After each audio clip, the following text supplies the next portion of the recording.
What's up everybody, Dr. Courtney here. Thank you so much for tuning in. I wanted to make a quick video about how you can actually, at home, easily, on the cheap, break down some of that staining in between your teeth. The reason why you want to break down staining between your teeth is it's going to allow light to reflect brighter and make your teeth look whiter just because you don't have that staining that's kind of trapping that light. So I like to use just a bottle of hydrogen peroxide you can get from your local pharmacy or drugstore.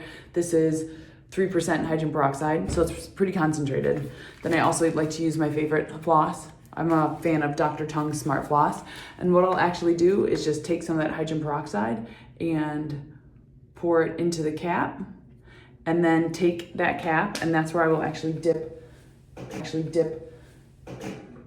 my floss into it. So I will take a piece of floss, and you do this once or twice per week.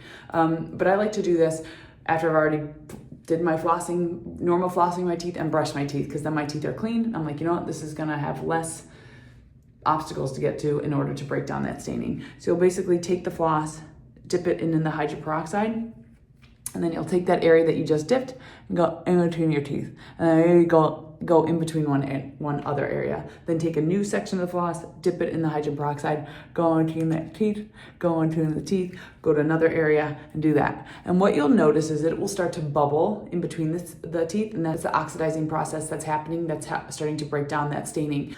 I only recommend doing this once or twice per week because this is a really concentrated amount of hydrogen peroxide, and you can cause sensitivity. So doing this once or twice a week is a really easy, cheap way to get to the areas in between the teeth that brushing can't get to, whitening gels can't get to, because it's such a tight contact point between your teeth. So I hope this helps, but this is a cheap and easy way to do this. The other thing I'll say is when you are done with this hydrogen peroxide, just dump it and then put the cap back on and call it a day. So thank you so much for tuning in. As I like to tell everyone, go on and share your smile with the world.